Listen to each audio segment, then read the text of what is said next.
Hi everyone, welcome back to Hidden Science.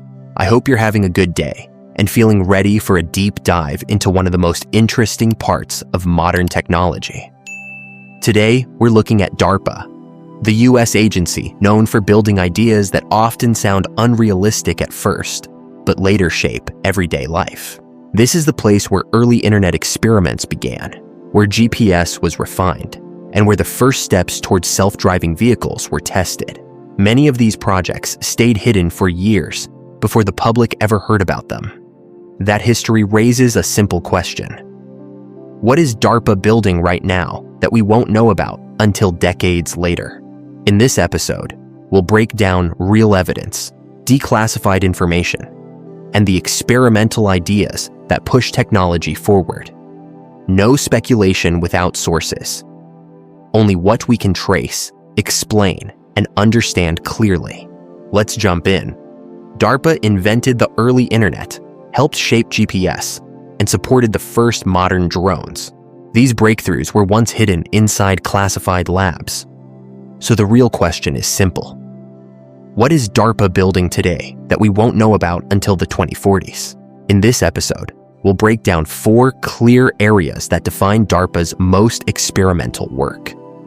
First, we'll look at how the agency operates: fast decisions, high-risk ideas, and projects designed to solve battlefield problems before they spread to the civilian world. Second, we'll examine the real evidence, the documents, contracts, and declassified programs that show how DARPA tests new technologies long before they become public. Third, we'll explore the gray zone technologies, including brain-machine interfaces, autonomous weapon systems, advanced surveillance tools, and synthetic biology. These projects raise practical questions about safety, control, and long-term impact. Finally, we'll connect everything to today's world, how DARPA is influencing AI, biotech, defense systems, and global technological competition. Let's move into the deeper story behind these experimental ideas. DARPA was created in 1958, right after the Soviet Union launched Sputnik. The US government realized that falling behind in technology could shift global power overnight. DARPA's mission was simple: prevent technological surprise and create breakthroughs fast enough to stay ahead of any competitor. Unlike traditional research agencies, DARPA does not run long, slow projects. It works with small teams, short timelines, and aggressive goals. If an idea fails, they move on quickly. If it works, it becomes a major advantage. Many of the tools we use today started this way: early internet experiments, stealth aircraft technology, precision-guided systems, and ground-based sensors used in modern warfare. DARPA's structure is also unusual. Project managers stay only a few years, which forces constant fresh ideas. Budgets shift quickly. Teams bring in universities, private labs, and defense contractors. Some work is fully public, but the most sensitive research stays behind closed doors for decades. Many breakthroughs appear only after they are no longer strategically important. This culture creates a clear pattern. DARPA builds technology for military needs, and years later, the civilian world adopts the result. That is why understanding DARPA's history helps us understand future trends. The ideas they test today could shape communication systems, robotics, medicine, or security in the next generation. In this episode, we'll focus on the evidence that shows how DARPA operates: the high-risk mindset, the rapid prototyping process, and the way classified research leads to major breakthroughs. We'll also look at the transition from early Cold War projects to modern work in AI, biotechnology, and neurotechnology. Understanding this background will help make sense of the more experimental and less visible projects we'll uncover in the next sections. DARPA works in a very different way compared to most research organizations. The agency is built around speed, pressure, and the need to solve problems before they become national threats. Everything moves fast because the goal is not to improve existing tools, but to create something that changes the entire direction of technology. The first principle is high-risk, high-reward research. Most DARPA projects fail. This is expected. If an idea is obvious or low risk, DARPA usually avoids it.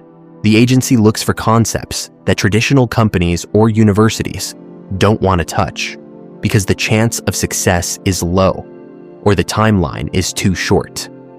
When a project works, the impact is huge. The early internet, stealth aircraft, GPS enhancements, and autonomous systems all started as risky proposals. The second principle is rapid prototyping. DARPA does not wait for perfect designs. Teams build early versions, test them quickly, and adjust. If the prototype works well enough, the military can test it in real environments. If it fails, the project is shut down with no hesitation. This cycle repeats until something useful appears, or the idea is abandoned.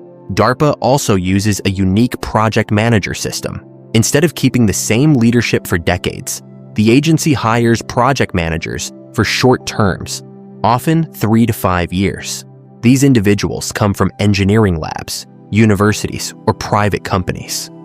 They bring fresh ideas and push them hard because they know their time is limited. When their term ends, new managers with new ideas take over. This prevents stagnation and keeps the research pipeline active.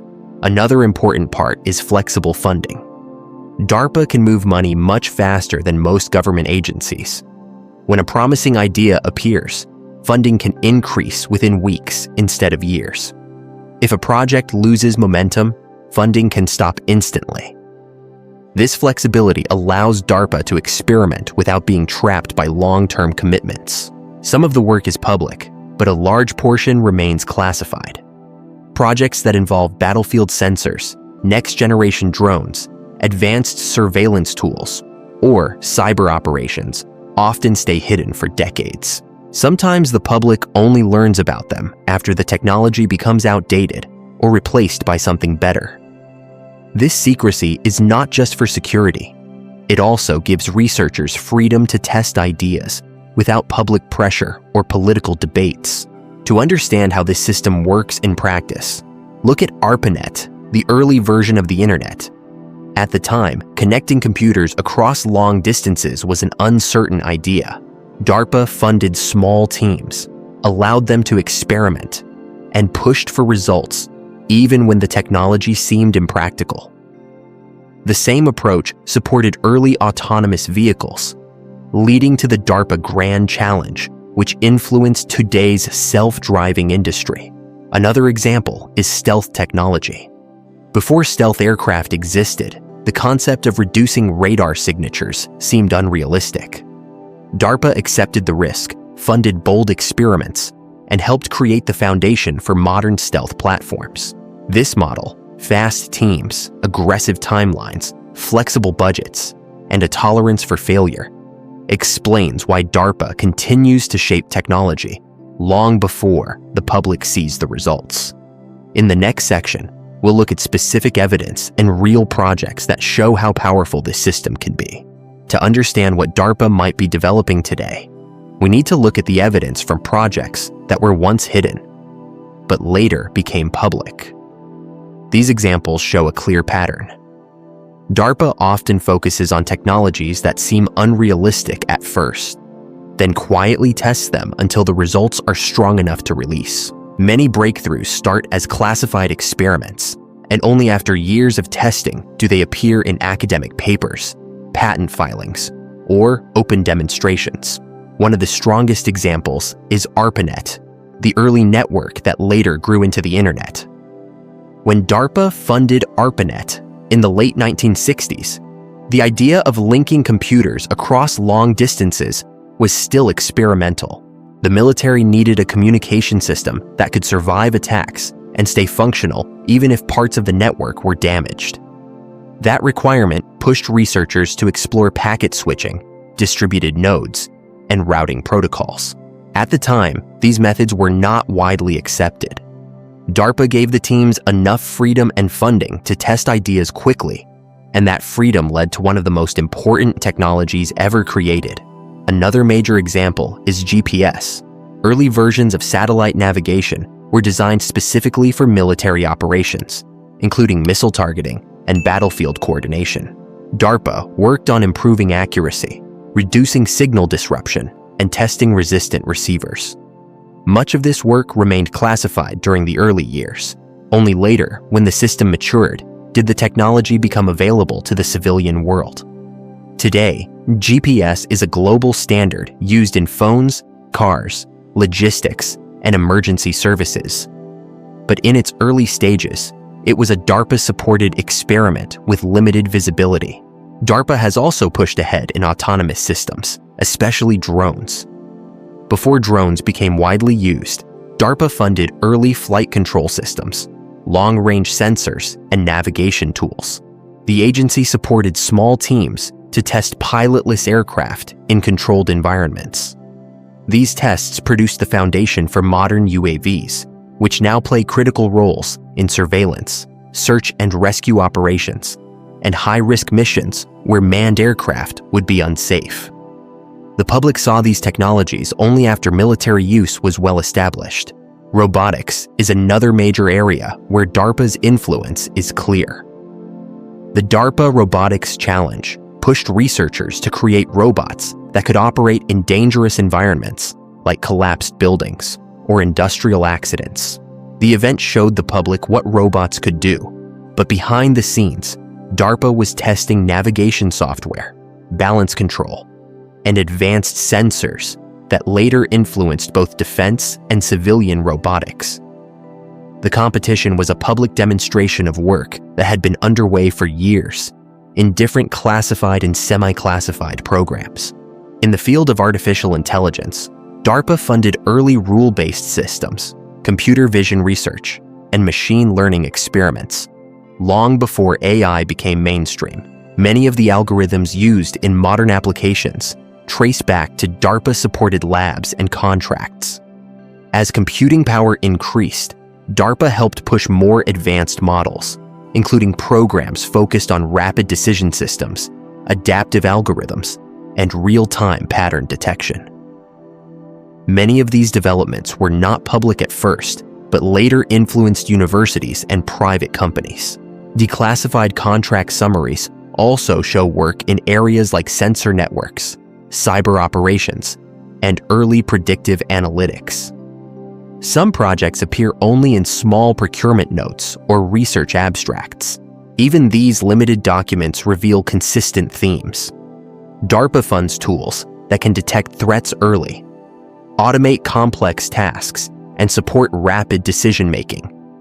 These themes repeat across different decades, from Cold War monitoring systems to modern AI-driven analysis tools. One interesting category involves synthetic biology. Contracts from the past decade describe work on biological sensors, genetic detection systems, and tools for identifying chemical or viral threats quickly.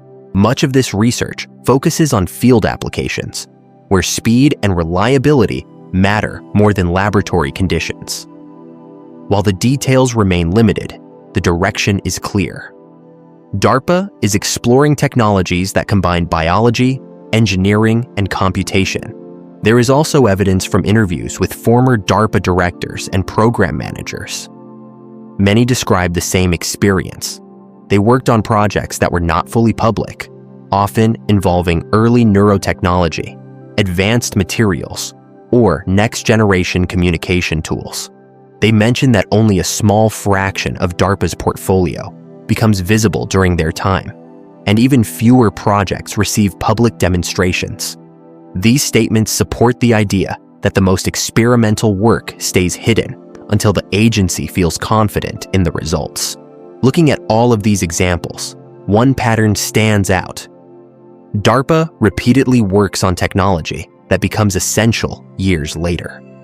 The internet, GPS, drones, stealth aircraft, advanced robotics, and early AI were once small, classified efforts. Today, they shape daily life. This history gives us a clear method for understanding DARPA's current path. Look at what problems the military faces now, match them with emerging research, and identify which projects are still partly hidden. These clues help us understand what DARPA may be building for the next decade. When people talk about DARPA's secret projects, they're often referring to the technologies that fall into a gray zone, projects that are partly public, partly classified, and often misunderstood. These technologies usually involve sensitive topics like the human brain, autonomous weapons, surveillance systems, and biological engineering. The goal here is not to speculate, but to explain what we know from available documents, research papers, and statements from former DARPA officials. One of the most important areas is neurotechnology, especially brain-machine interfaces. This field aims to create direct communication between the brain and a computer. DARPA has funded multiple programs to help soldiers with injuries control prosthetic limbs or recover lost functions.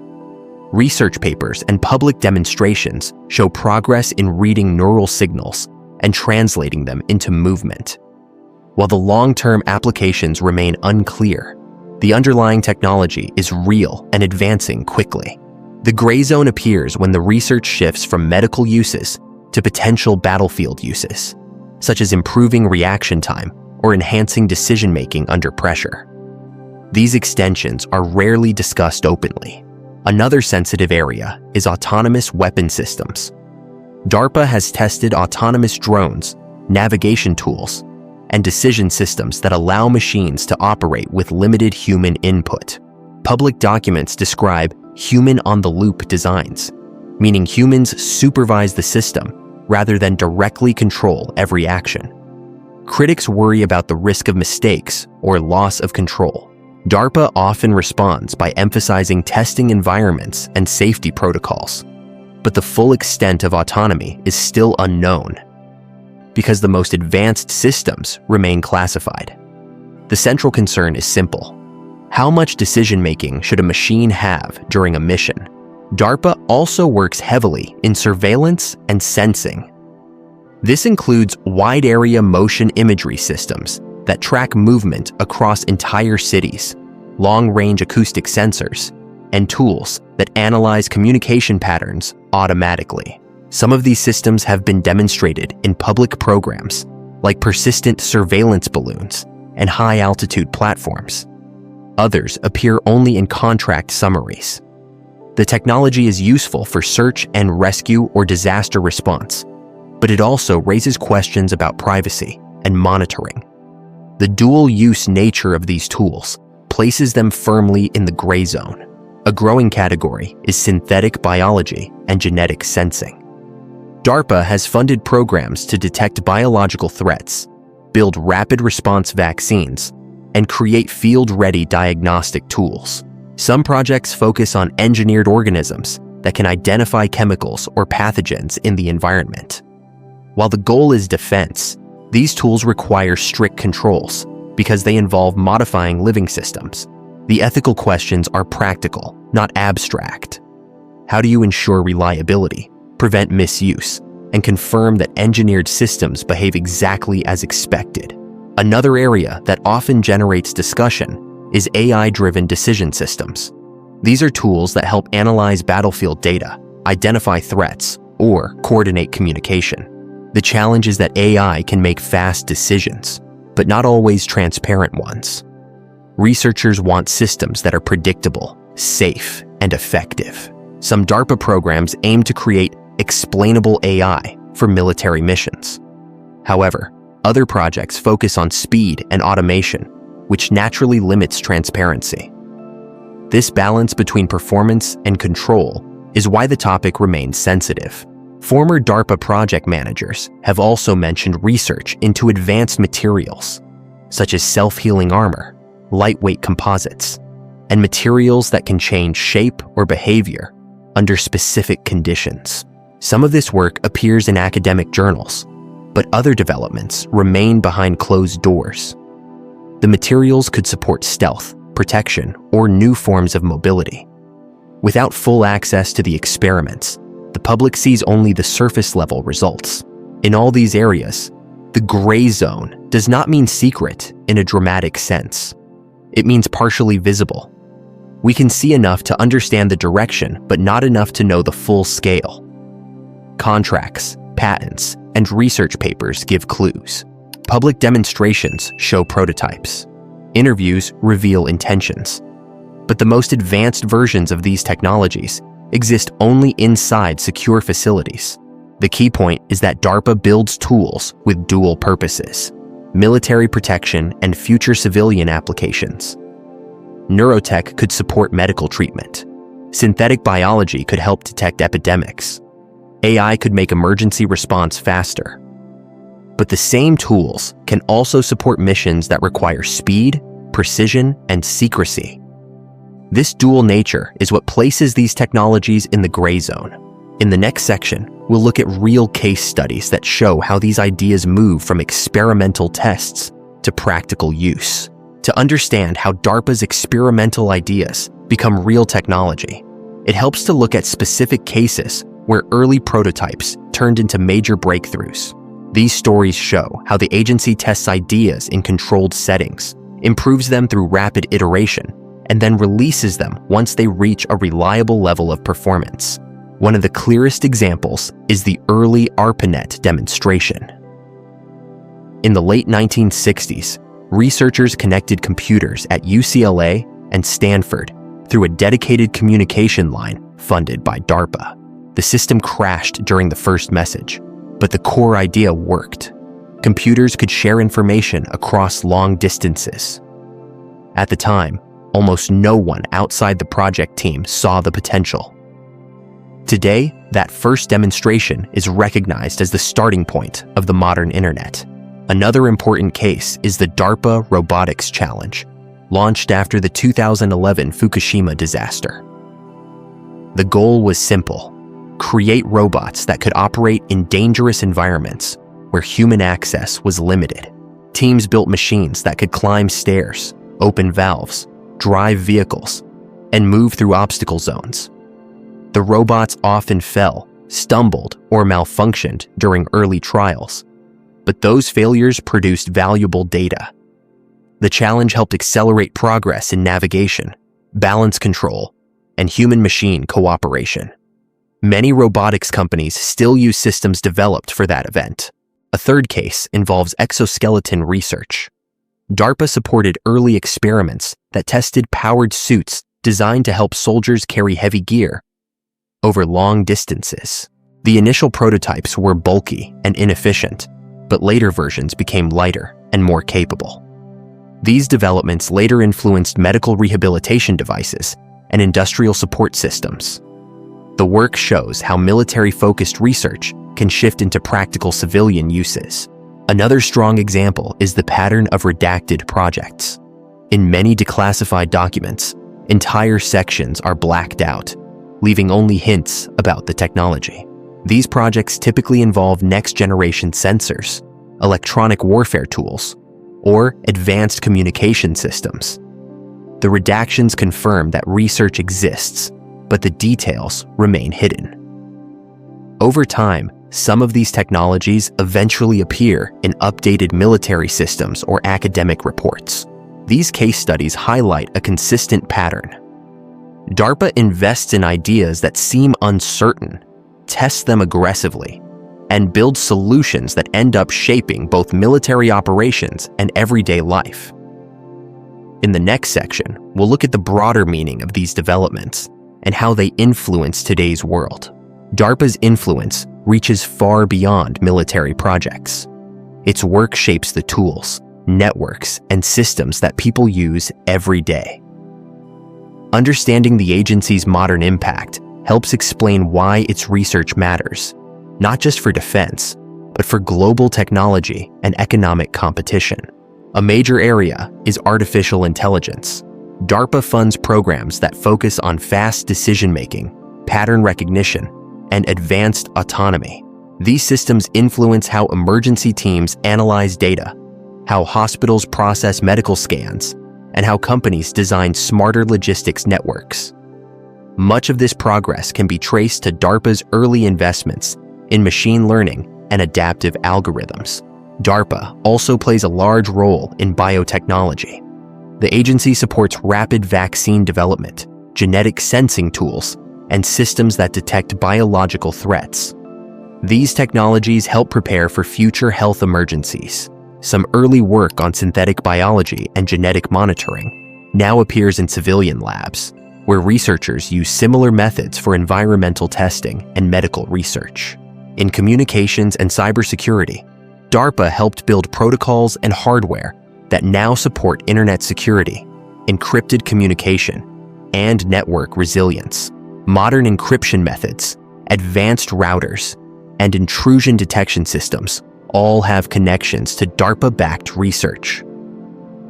These tools allow governments, companies, and individuals to protect information on a global scale. Another important impact is global technological competition. Countries around the world watch DARPA's programs to anticipate future trends. When DARPA invests in quantum computing, hypersonic systems, or neurotechnology, other nations respond with similar programs. This pushes innovation forward, but also raises questions about long-term stability and resource priorities. The overall meaning is clear. DARPA does not aim to create everyday consumer products. Instead, it builds the foundational technologies that later spread into the civilian world. These developments influence health, communication, security, transportation, and scientific research. Understanding this process helps people see how today's classified experiments could shape daily life years from now. Here are the key points to remember from this episode.